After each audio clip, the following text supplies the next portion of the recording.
अच्छा, शाहरुख, सलमान, इस टाइप के जो सितारे हैं सिनेमा वाले, ये तो किसी भी शास्त्री से कई गुना ज्यादा लेते होंगे, चाहे टेबल के ऊपर लें चाहे टेबल के नीचे लें, चाहे पेमेंट यहां लें चाहे सिंगापुर में लें। नहीं, क्या कहते हो?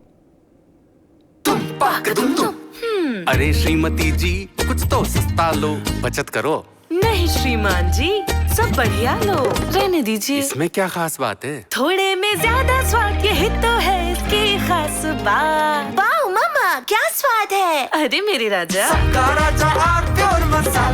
दादी के हाथों का जादू और खुशबू से महकता घर, माँ की मुस्कुराहट और खाने की सुगंध। MDH गरम मसाला, क्योंकि हर रिश्ता है स्वाद से जुड़ा। हाँ जी बिल्कुल, इस बात में कोई शक नहीं है। बहुत बड़े अमाउंट लेते हैं, ये पूरी दुनिया से कमाते हैं।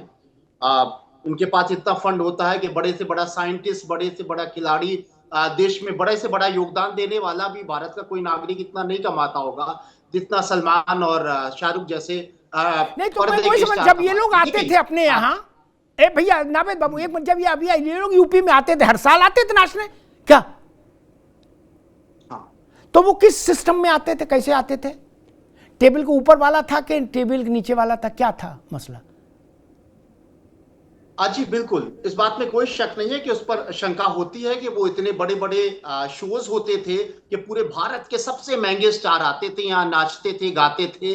और उनके, मुझे नहीं लगता है कि वो, मुझे ये लगता है, मैंने खबरें भी उस जमाने में लिखी थी, ऑडिट में कुछ दिखाया जाता था लेकिन ऊपर से या नीचे से, टेबल के नीचे से उनकी वो अमाउंट जो उनके मार्केट की डिमांड थी वो टेबल के नीचे से ही दिया जाता होगा, क्योंकि सांस्कृतिक कार्य विभाग के पास में तो इतना बजट ही नहीं होता था कि वो शाहरुख को या माधुरी दीक्षित को या सलमान खान को इतना पैसा दे पाए, क्योंकि वो दिखाया ही जाता था सांस्कृतिक कार्य विभाग दे रहा है। लेकिन उनके जितने दाम होते थे उस जमाने में, उतना तो सांस्कृतिक कार्य विभाग का बजट भी नहीं होता था। बिल्कुल ये बात सही है कि उनका जो, उनका घर का, यादव परिवार का, समाजवादियों का, मुलायम जी का जो घरेलू फंक्शन हुआ करता था, उनके विधानसभा क्षेत्र, उनके लोकसभा क्षेत्र का जो फंक्शन हुआ करता था, उसमें पानी की तरह पैसा बहता था और वो जनता की खून पसीने का पैसा होता था। और आपको ये भी याद है कि एक बार तो इस तरह के शोज चल रहे थे तो उत्तर प्रदेश में दंगा हो रहा था, हिंदू मुसलमान दोनों मर रहे थे और वो शो चल रहा था, उस पर हमेशा याद किया जाएगा और समाजवादी पार्टी की इस तरह की सरकारों पर हमेशा उंगलियां उठेगी। लेकिन इस वक्त जो बात हो रही है इसमें दो बातें हैं। इस बात में कोई शक नहीं है कि सवाल अगर उठाए जाए तो सबके सवाल उठाए जाए। अगर शास्त्री जी पे सवाल उठाए जा रहे हैं तो बुखारी पे भी उठाए जाए, मुस्लिम पर्सनल लॉ पे भी उठाए जाए, मदरसे में कहां से इतना चंदा आ जाता है उठाए जाए। लेकिन दुर्भाग्य हमारा यह है कि एक सिस्टम, हमारा कानून ऐसा है कि डोनेशन, चंदा, दान के नाम पर बड़ी ढिलाई बरती गई है कानून में, और धर्म में और राजनीति में, दोनों में इसमें दुरुपयोग हो रहा है, इस बात में कोई शक नहीं। बुखारी से भी पूछा जाए कि आपकी कमाई क्या है जो आप शेरवानी पहनते हैं 45,000 रुपए की या 2.5 लाख की या 3 लाख रुपए की, कैसे हवाई जहाज पे चलते हैं, आपकी तो एक दुकान भी नहीं है।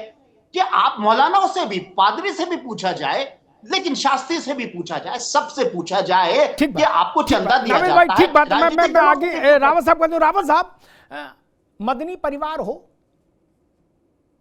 कहा जा रहा धीरेन्द्र शास्त्री जो हैं ये भाजपा के लिए बैटिंग कर रहे हैं।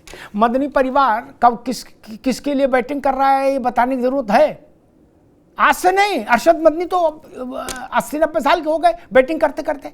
नहीं, महमूद मदनी तो पार्टी से राज्यसभा हुआ है। अब्दुल्ला बुखारी के दामाद को प्रदूषण नियंत्रण बोर्ड का चेयरमैन बनाया गया कि नहीं बनाया गया? वो प्रदूषण में कोई हॉलैंड से पढ़ के आए थे? नहीं ना। एक नेता गया जामा मस्जिद की सीढ़ी चढ़ के, बड़े बुखारी जिंदा थे, उनने नाम पकड़ा दिया, बोले जाओ इसको बनाओ। बोले ठीक है जी। क्या एक भारत का प्रधानमंत्री गया जामा मस्जिद की सीढ़ी चढ़ के? अशोक भाई सुन लीजिए क्या स्थिति रही इस देश में। क्या तब भी बड़े बुखारी जिंदा थे, उनने कहा भाई आओ इधर आओ। एक लड़का घूम रहा था नावेद बाबू ना, चाय पानी की व्यवस्था में, बोले इसको ले जाओ, इसको राज्यसभा भेज दो। बोले जी हुजूर। वो राज्यसभा हो गया, बाद में राजदूत भी रहा। क्या वो क्या हो रहा था रावत जी? जी बिल्कुल ठीक बात। पादरियों का हस्तक्षेप,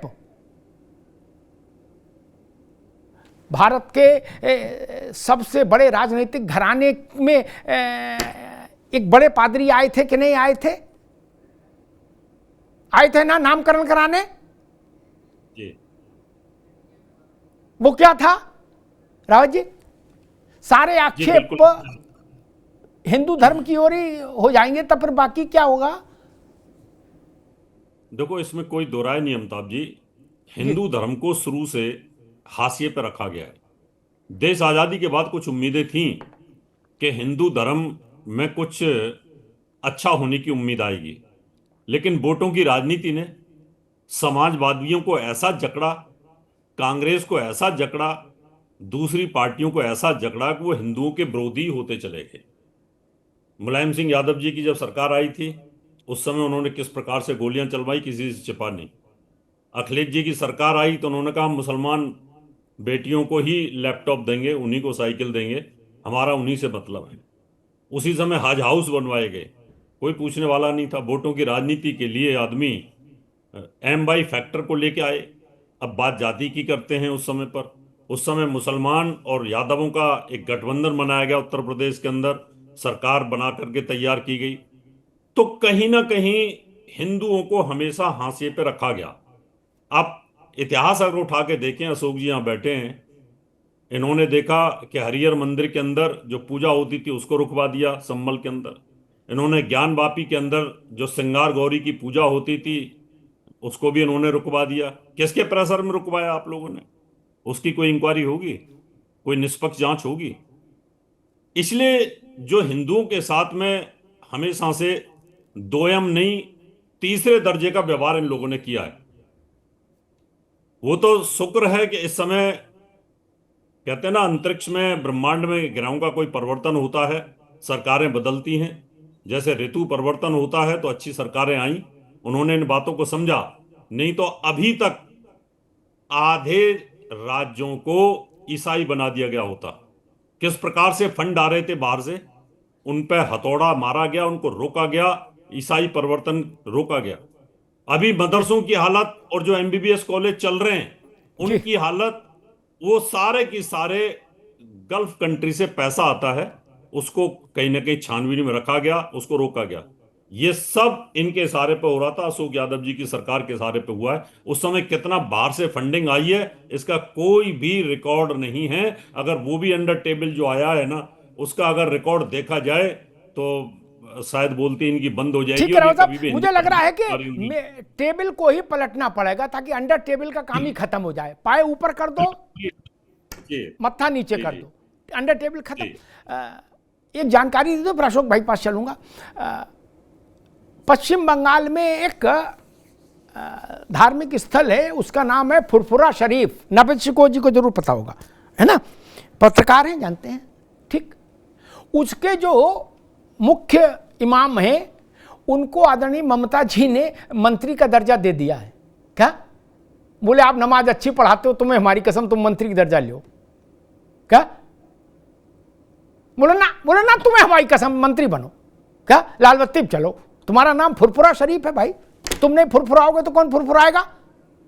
फुरफुरा भी और शरीफ भी, बोले ना मंत्री।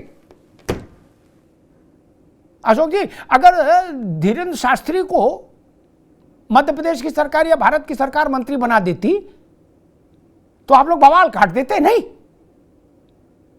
कहते जी लोकतंत्र खत्म हो गया, सेकुलरिज्म खत्म हो गया, हाय राम। नहीं, ये तो बाबा जो कर रहे खुद कर रहे, बाबा के भक्त कर रहे, सरकार तो नहीं कर रही। लेकिन फुरफुरा शरीफ को ममता जी ने कहा तुम्हें हवाई कसम मंत्री बनो, मंत्री का दर्जा लो। बोले आप फुरफुरा हो, शरीफ हो, और क्या चाहिए? अशोक जी, ये सेकुलरिज्म है ना। चरारे शरीफ, अजमेर शरीफ, फुरफुरा शरीफ, ये सेकुलरिज्म में आएगा। संकट मोचन, काशी विश्वनाथ, अयोध्या, मथुरा, ये कम्युनलिज्म हो जाएगा ना।